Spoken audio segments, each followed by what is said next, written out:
This means EE544 discussion on Friday, January 31st, 2014.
All right, here we are. So if you remember last time I did the transistor stuff, I talked about the structure, the physics, and then the mathematical descriptions that we use for DC analysis. Oh, right.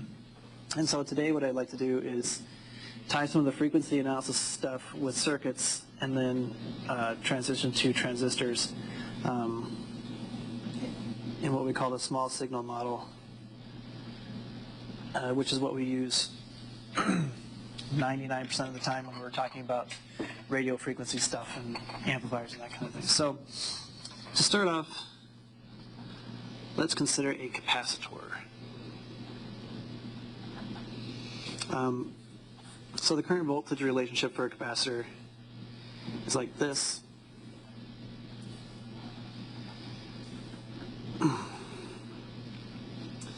And so to kind of review some frequency analysis stuff, let's find the frequency. So this is in time. And usually when you talk about a capacitor and you start writing equations with the capacitors, you're actually working in the frequency domain. So I'm going to go ahead and derive that frequency domain relationship really quick. So I'm just going to take the Fourier transform of both sides. So my current in the frequency domain is just the integral from minus infinity to infinity I of t e to the minus j 2 pi f t dt. That's pretty straightforward. You have to know the form, obviously, of I of t, but you can write it just like this and be done with it. So that's the left-hand side. When it comes to the right-hand side, I now have the integral from minus infinity to infinity c times the derivative in time of the voltage, whoops, e to the minus j 2 pi f t dt. So now this is a little bit more complicated, and obviously I could jump straight into using one of the properties, but I'm actually going to go ahead and just derive that property really quick. So the property that I need is the derivative property for the transform. But it's actually really easy to derive using integration by parts. So if you remember, integration by parts says you have something u dv, and this is equal to the integral uv minus the integral, v du. So for this thing, I'm going to let dv equal the time derivative times the little integral part. And so that means that this variable v, is just equal to the voltage in time. And u is just going to be e to the minus j 2 pi f t. And du then is going to be minus j 2 pi f e to the minus j 2 pi f t times dt. So now just putting these I guess 5 things together, with that, I'm going to have, so my Fourier transform is going to be equal to the capacitance times the time, the voltage in time, times e to the minus j 2 pi f t, that's going to be evaluated from t equals minus infinity to infinity minus the integral c times minus j 2 pi f times v of t e to the minus j 2 pi f t dt. So now this part is going to equal 0 because for any physically realizable voltage v of plus or minus infinity has to equal 0. Just essentially it has to be 0 at some point in the very distant past and the very distant future. Otherwise it's going to have infinite energy.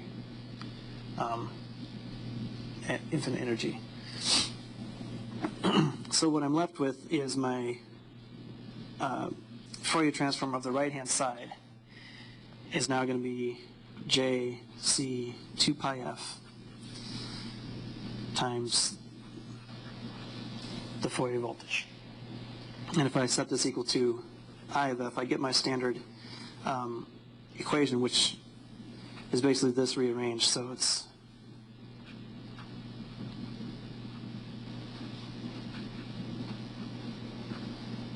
and so this is the frequency domain impedance of a capacitor.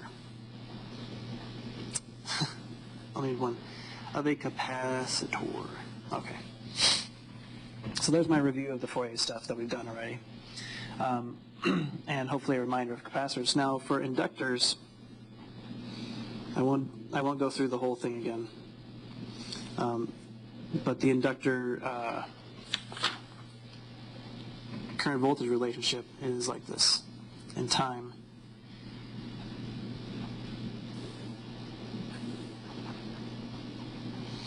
And so in frequency domain, it's, I'm sorry, just trying to write this in frequency domain, j omega L is I of f.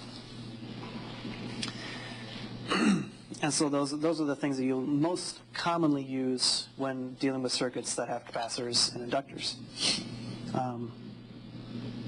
So now let's go ahead and do an example. Oops. Of a circuit with a capacitor and inductor.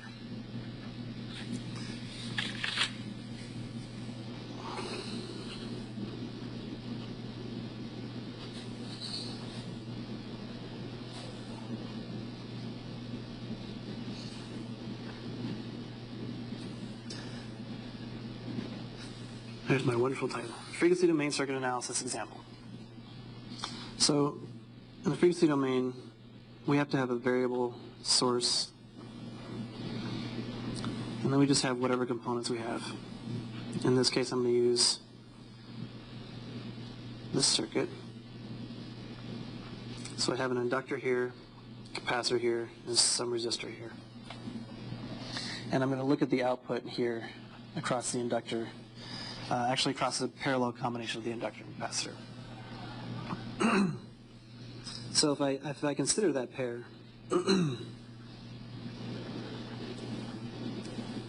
so if I consider them, the impedance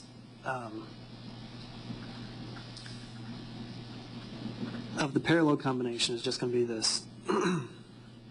Impedance of the capacitor, impedance of the inductor, over the sum of the two.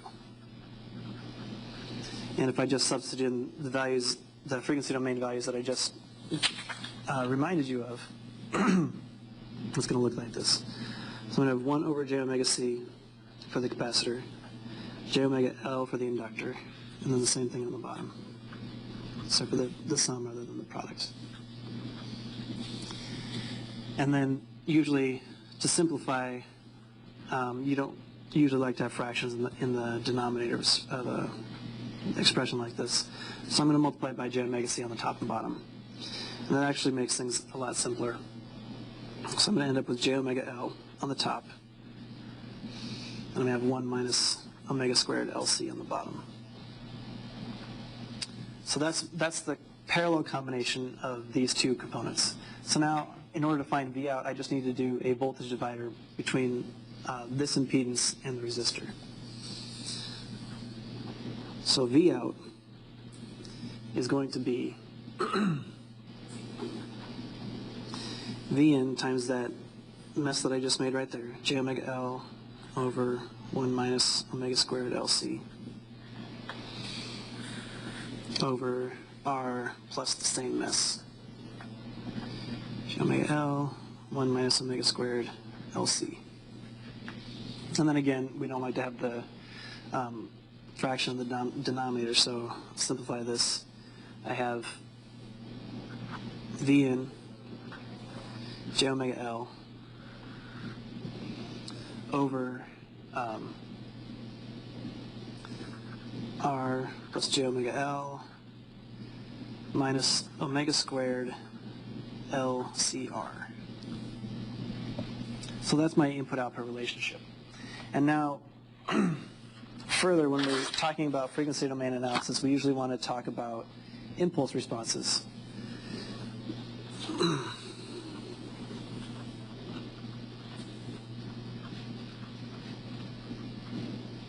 And that I have a tendency to write it like this, and this j omega in the argument is, I don't like it, but every time I write it, I do that, so if you guys have a problem with it, you don't have to write it. You can write just h of omega, and that's fine. But it's basically the input, or the output over the input. And for this one that I've done up here, it's straightforward to just write, you have j omega L over R plus j omega L minus omega squared LCR. So that's my impulse response of this system from the input to the output. Now, a little bit of systems review, and then I'll get into the transistor stuff. So if I have a series of LTI systems that I can represent with just their frequency response, or their impulse response, and I apply them to an input. So this is H1, there shouldn't be a dot there, sorry, H1 j omega, H2 j omega, and my output. So I'm going to call my input X j omega, Y j omega, and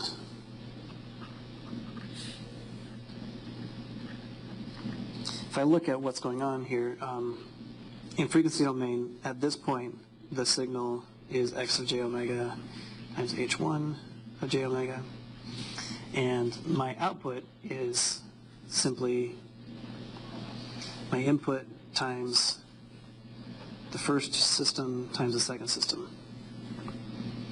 Now the point in showing you this is to remind you that if I have two LTI systems, I can reverse their order, because down here in the frequency domain, I've just got a product of all three: the input, the impulse response of one, the impulse response of the second. So the time is 21 o'clock. This system is equivalent to this system. If I just switch the two LTI systems,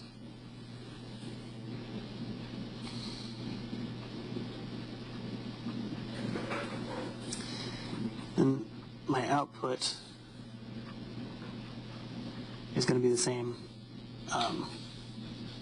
as before, because the order of multiplication doesn't matter, okay, for LTI systems. And then to write that out, LTI systems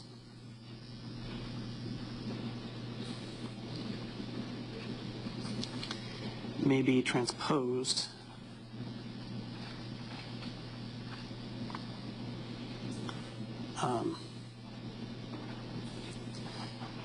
order doesn't matter.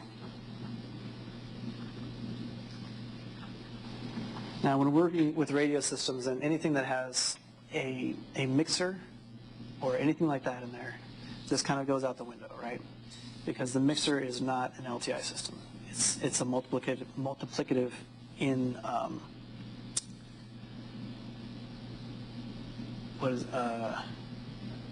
in the signal amplitudes, basically. So it multiplies the two signal amplitudes together, and basically it creates the thing that it does to the signal is not representable by an LTI system.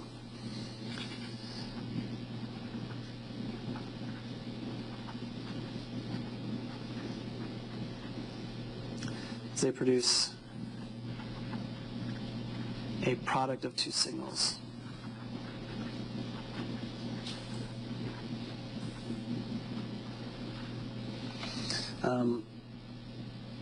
And so that the way that you kind of remember that is that if you have a filter before a mixer, it changes what happens at the output than if you put the filter after the mixer, depending on you know, what the filter is doing exactly and what the mixer is mixing with. Okay. So that's my LTI stuff.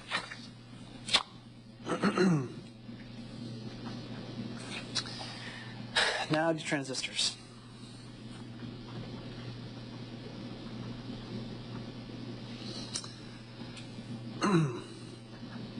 So when we're dealing with frequency analysis with transistors, like I said, we're usually dealing with what's called the small signal model.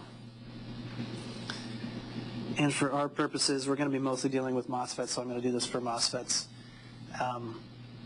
Almost the exact same stuff applies to BJTs. You just have to find the parameters slightly differently based on the BJT formula rather than the MOSFET formula. But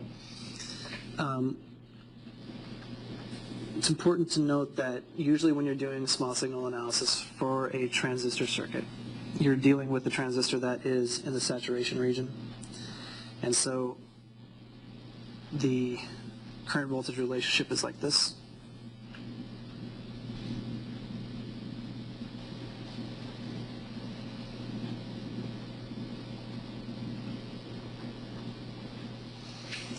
So the gate source voltage minus the threshold voltage gives you this part. And then I've included the channel length modulation factor because I'm gonna use that in what I do after this. You can include it or not, depending on how much channel length modulation you actually think you're going to have.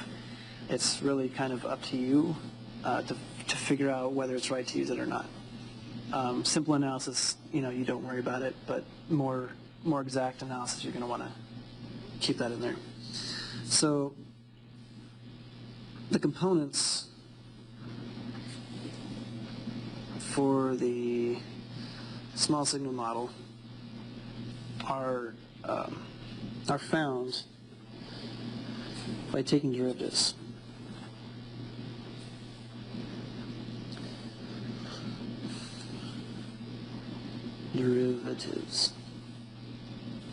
And the derivatives are taken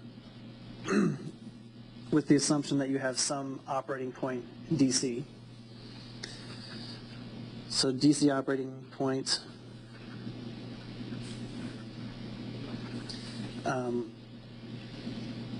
also called the Q point,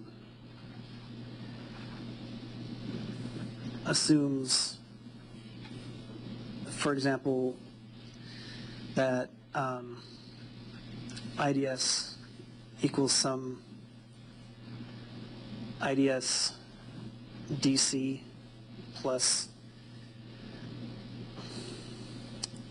I'm gonna make this a little IDS that depends on time. So this is if you have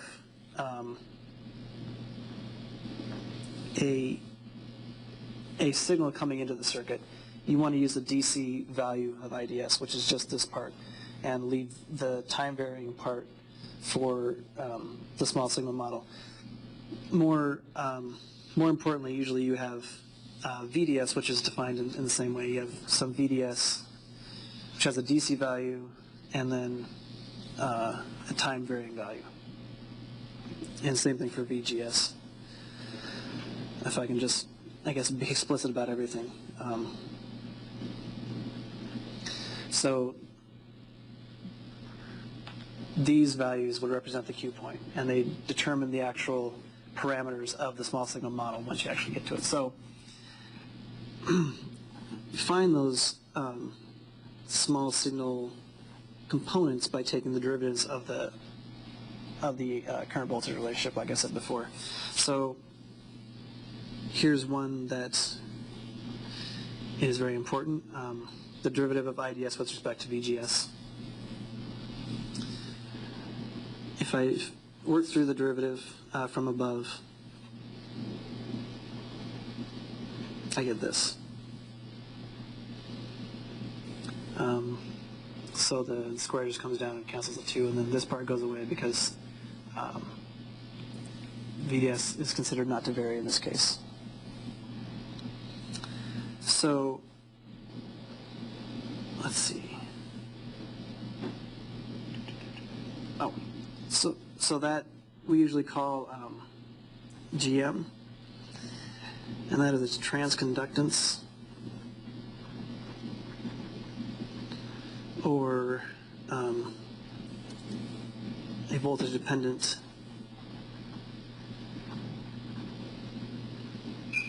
current source.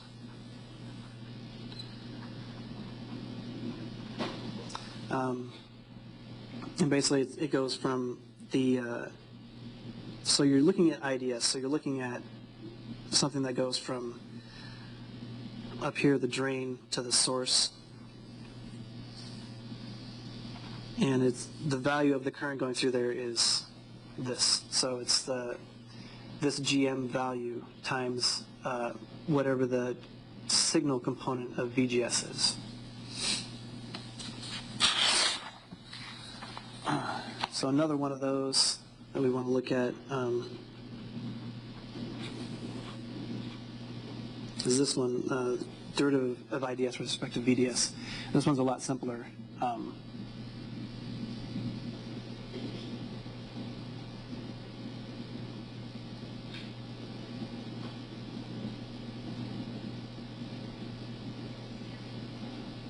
left off a lot of this one.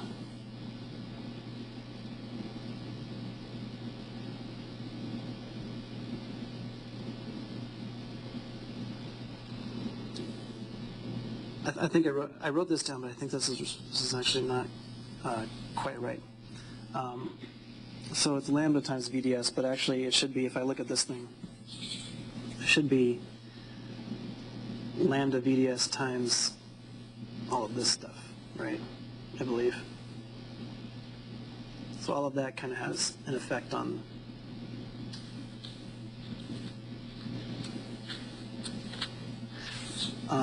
what this value is going to be. I'll play this through. Yeah.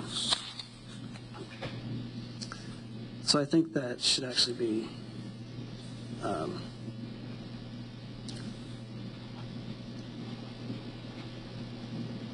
so this is the Q point VGS. So I think that's what that should be. Does that look familiar?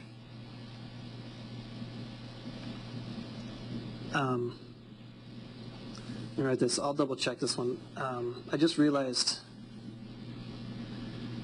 just now when I was looking at it that that didn't look quite right. It's the derivative of this with respect to VDS, because all this other stuff should come through, when you multiply it by there. I'll look into that and hopefully clear that up for you guys. But regardless, it doesn't. For the rest of the lecture, it doesn't actually matter. Basically, what happens is this is a conductance, and it has a static value for a given Q point. But basically, the conductance comes out like this. Usually, you call it GO, and it's connected from the drain to the source. You can also deal with the conductance as a resistance, which people most often do. Okay. So now let's go ahead and do a first cut of a frequency small signal analysis. So this is a circuit I'm going to look at.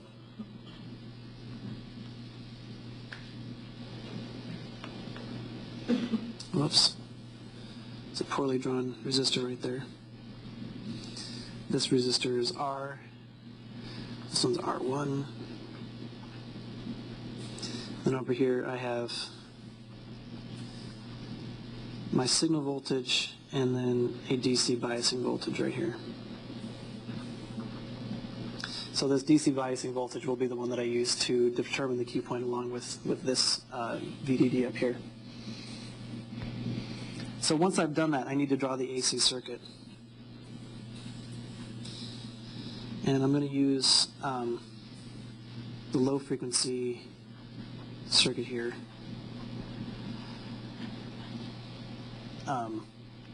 Just to simplify the first one, then I'll do with the the other components that come in when you consider higher frequencies. So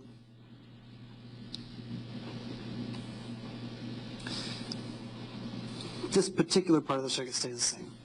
Now remember, when you draw an AC circuit from a DC circuit, remember your DC sources become AC grounds.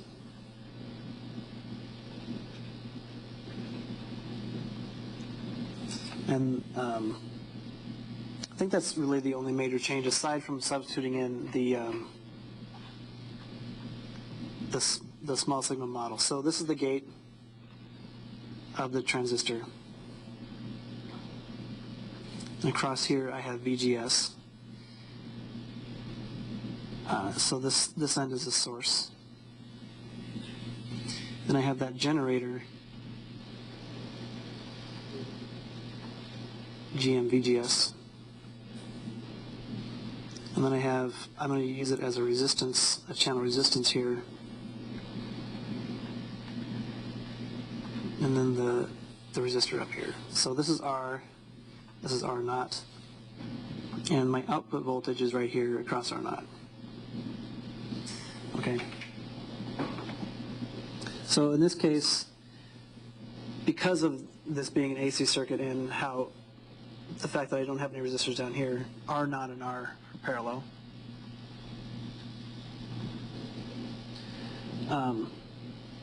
And they conduct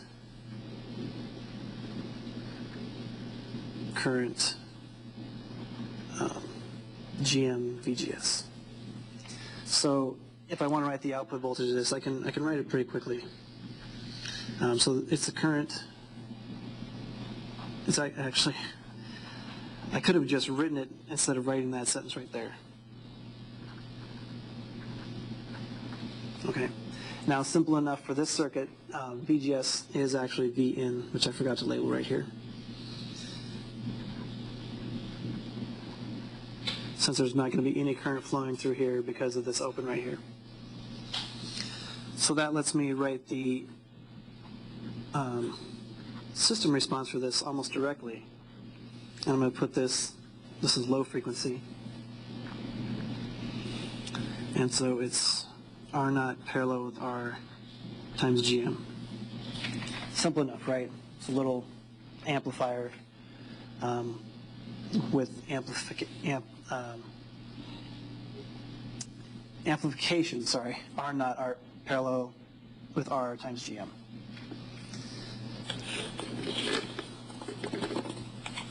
All right.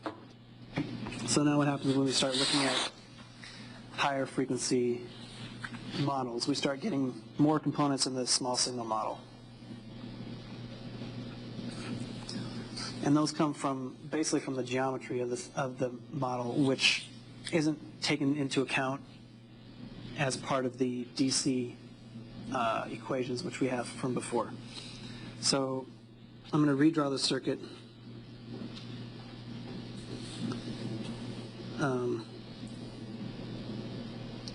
For higher frequency.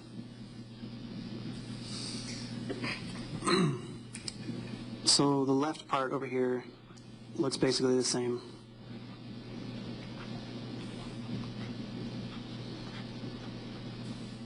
It's my resistor R1. This is still the gate, but now instead of just being open, the gate now has a capacitor, CGS. This is still VGS right here. And everything else basically looks the same. So depending on how accurate you're drawing your high frequency model, you're going to have more and more capacitors. And I'm leaving out other capacitors that you may be familiar with, like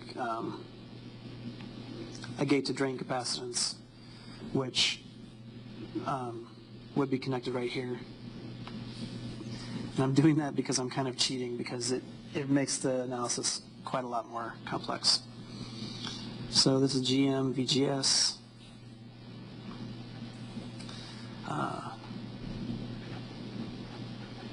That's my V out.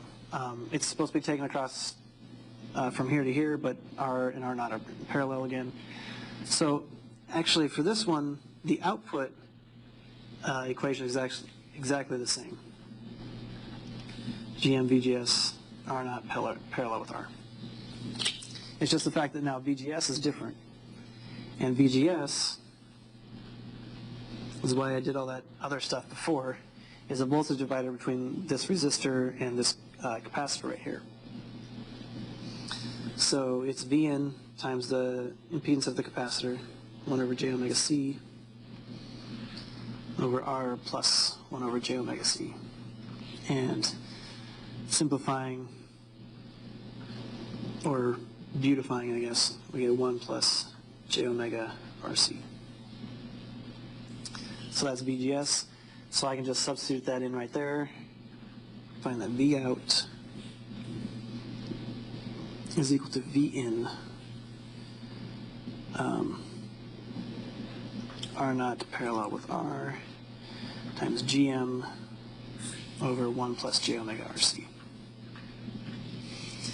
And thankfully, as omega goes to 0, we get the low frequency.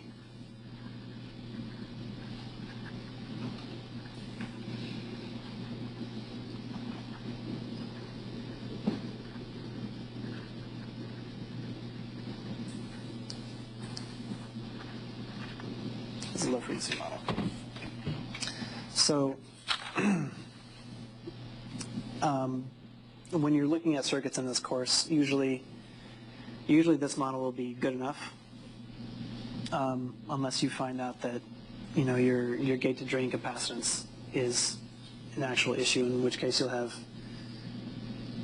the capacitance from the gate to the drain up here, and you'll have to consider that in calculating everything, because now that complicates everything a lot more, right? Because now the current going through this guy is partially coming from here and partially coming from here. VGS now also depends on GM VGS. So there's a lot more feedback that actually occurs.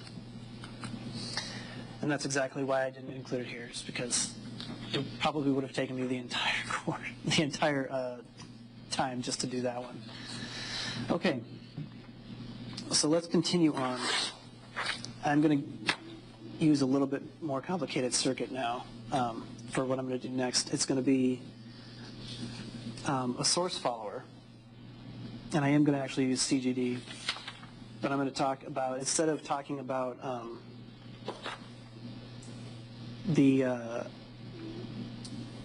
frequency response, I'm going to start talking about input-output impedance, and on the way I'm going to talk about some transforms that you kind of do on some of these elements to simplify them. And a lot of times what you'll see is a book will give you a certain model for a source follower, or a certain model for a common gate, or a certain model for a common drain. They all come from the same small signal model. They've just rearranged the components to make it look simpler. So let me go ahead and show you the circuit that I'm going to use, and then I think I can get through a couple of those simplifications, and then I think I'm going to have to stop. So I'm going to have a source follower. And the circuit DC looks like this. Let me start at the top.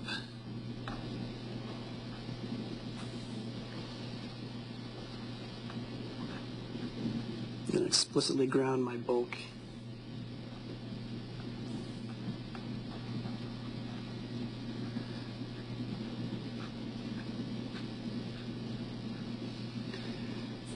So this is RL, CL, so this is the load that I'm looking at.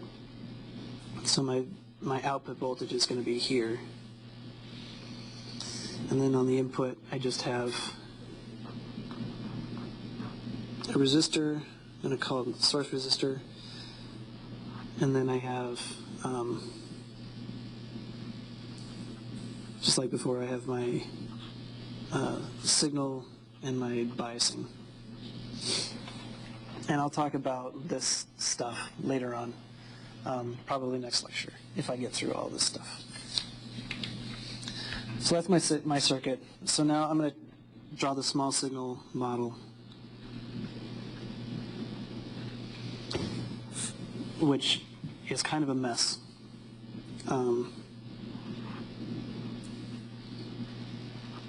So here's my source.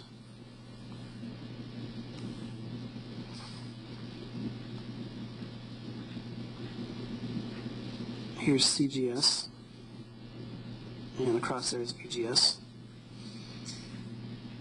This is gate to drain capacitance.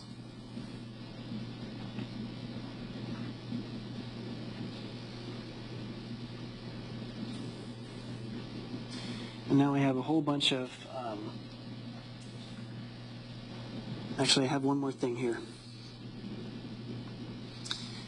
Just like back here where I started taking these derivatives,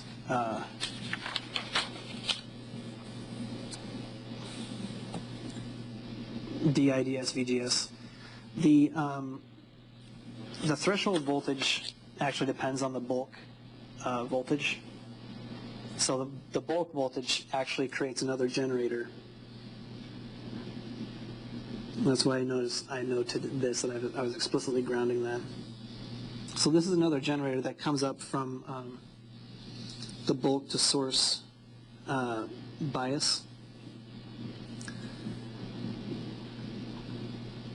VBS. Okay. And then this is the channel resistance, R0. And then I have to mark out a couple of other things down here. So here, this is my source and this is my bulk. So my bulk to source voltage goes this way. And then I have, obviously, the load components down here. So this is RL, and this is CL.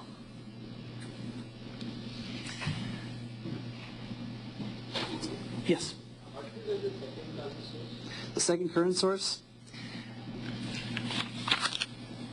That's what I was trying to explain really quickly without actually showing you. VTH actually depends on the bulk to source bias. So you can do the same sort of thing here where you take DIDS, DVBS, and it comes up with another generator. There's this horribly, horribly complicated version of this equation that has all that stuff in it. And so if you use that equation and take that derivative, you get this other generator from drain to source, but now it depends on the bulk to source voltage. If you really want to see it, I can bring that equation next time, or you stop by my house, or I could probably find it somewhere. It's really horrible. It's like this equation, so you write this, and then you've got like this much other stuff after it to try to account for everything else. But the reason why I'm including this in here is because when you see a source follower model, it has a component that basically comes from this. And so I wanted to try and show you that. So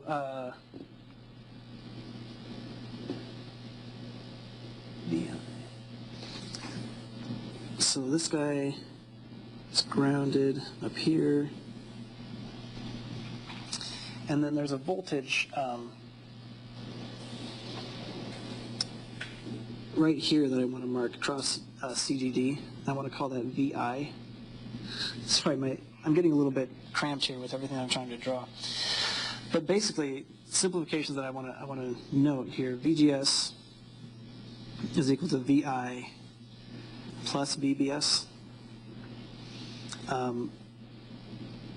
because VBS is this voltage from here to here, and VI is the voltage across this, from this point to ground now. So my VGS is now equal to VI plus VBS, which is actually the negative of the voltage at this point. Okay. Sue me for being complicated. I'm not trying to be complicated, I'm just trying to show you where this thing comes from. Okay. So I'm going to use complex frequency just to throw a monkey in the wrench. ZL is now SL. ZC is 1 over SC. And S is just sigma plus j omega. So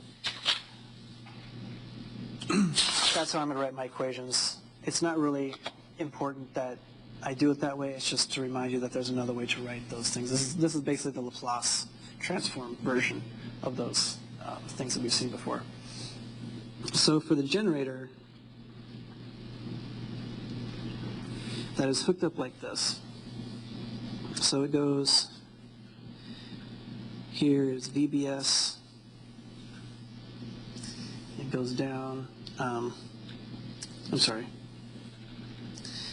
its value is lambda B, GM, VBS.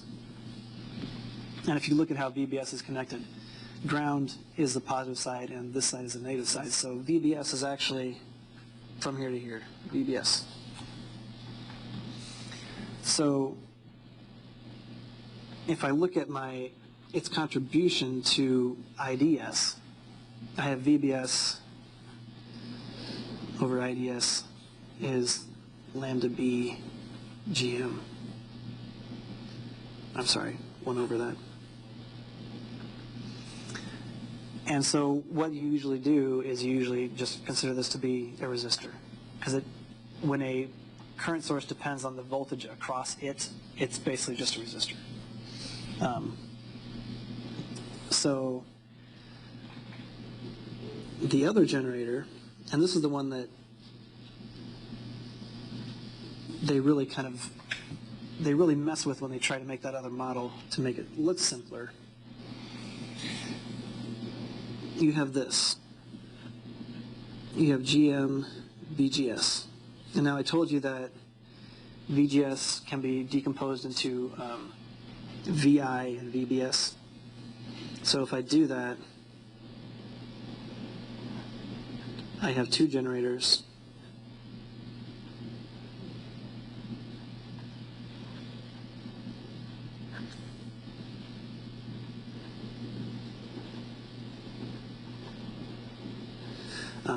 So this one is VI times GM, and this one is VBS times GM. And again, where it's hooked up in the circuit, VBS is exactly the voltage across it. So you get another resistor.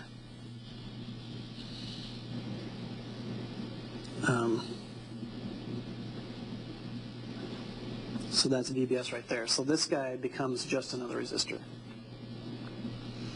And the final simplification that you end up with, and the whole reason why I'm showing you this, is you have VI, GM, this resistor, which I'm going to call 1 over GM, or I'll just call it RG. So now I'm going to put these two simplifications in and show you how this turned into that model that you usually see.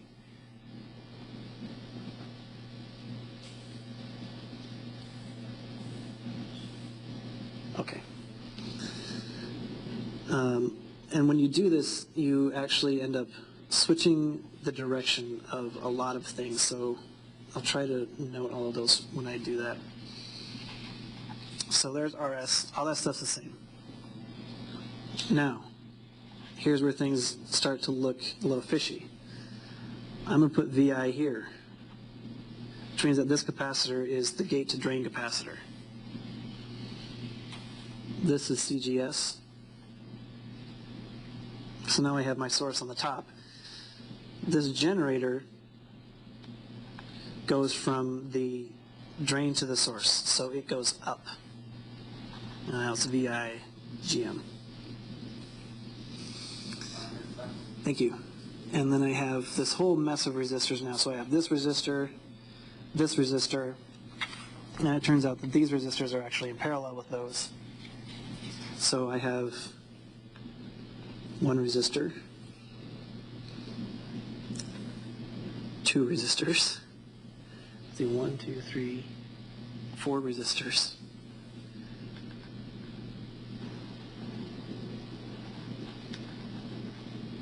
And finally, my capacitor. Okay. And this is all grounded over here. So CL, RL, RO. This one I labeled RB, which is, just to make a reminder here, 1 over lambda BGM, and this one is RG, which is 1 over GM. So this is the more common circuit that you see for a source follower. And the reason why I wanted to show you all this is because this came directly from the small signal model. But in a lot of books, you'll just see a source follower circuit looks like this, and you're not really necessarily given explicitly how you got there. But it just came from this. Okay, so this thing right here, this VGS equals VI plus VBS, allowed me to get this this generator in terms of CGD now instead of in terms of voltage cross CGD instead of the voltage cross VGS, and everything else kind of just fell into place where I simplified the generators to just be resistors by finding that the voltage across them was the controlling voltage. So I'm going to go ahead and stop here, and I'm going to pick up at this point next time and talk about input impedance, output impedance, and how you find those values. And for this circuit, there's quite a lot of complexity when you're finding a couple of those values, because I did include both CGS and CGD, and so that I'll try and get through that without bogging you down too much, but hopefully it'll be informative. So that's all I have for today. Thank you guys, and have a good weekend.